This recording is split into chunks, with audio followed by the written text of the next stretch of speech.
বিসমিল্লাহির রহমানির রহিম। ঐতিহ্যবাহী দুর্গাপুর ইউনিয়ন বিএনপির ৬ নং ওয়ার্ডে মধ্যপাড়ার বিএনপি অঙ্গ সহযোগী সংগঠন তথা দলমত নির্বিশেষে সকলে মিলে সকলের সাহায্য সহযোগিতায় বদান্যতায় উদ্যোগে আয়োজিত আজকের নির্বাচনী উঠান বৈঠকের স্নেহস্পর্শ সভাপতি মঞ্চে উপবিষ্ট আছেন দুর্গাপুর ইউনিয়নের বিএনপির সভাপতি জনাব সুলেমান মোল্লা, সাধারণ সম্পাদক জনাব মাসুম সরকার,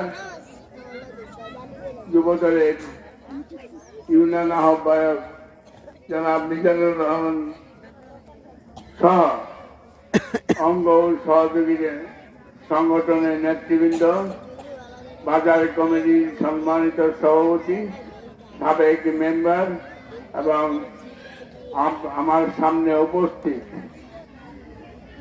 ক্ষমতায় যাওয়ার দ্বারার বাহক শক্তি, আল্লাহ বিশেষ রহমতের শক্তি, আমার মুরব্বিয়ান মুসলিম ওলামায়ে কেরাম, বিশেষ করে আমার মা বোনেরা, আসসালামু আলাইকুম ওয়া রাহমাতুল্লাহি ওয়া বারাকাতুহু।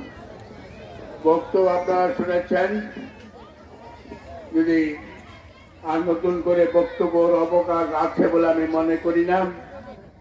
আর আজকে উপস্থিতি মনে করে প্রমাণ করে যে বিএনপির সম্পর্কে আপনাদের সার্বিক অভিজ্ঞতা রয়েছে, জ্ঞান রয়েছে, রাজনৈতিকভাবে আপনারা অত্যন্ত দূরদর্শী, অভিজ্ঞ, শিক্ষিত।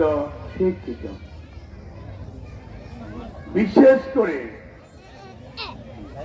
এখানে আমার মা বোনেরা যে উপস্থিত রয়েছেন, তাদের উপস্থিতি প্রমাণ করে অত্র অঞ্চল বিএনপির তীর্থস্থান হিসেবে আমরা প্রমাণ করেছেন। আমার মা বোনদের উপস্থিতিতে তাদের উপস্থিতি প্রমাণ করেছেন রাজনৈতিকভাবে তারা অত্যন্ত অভিজ্ঞ। আজকের উপস্থিতিতে প্রমাণ করেছেন মা বোনেরা বিগত দিনে যে সরকার শাসন শোষণ করেছিল তাদের প্রতি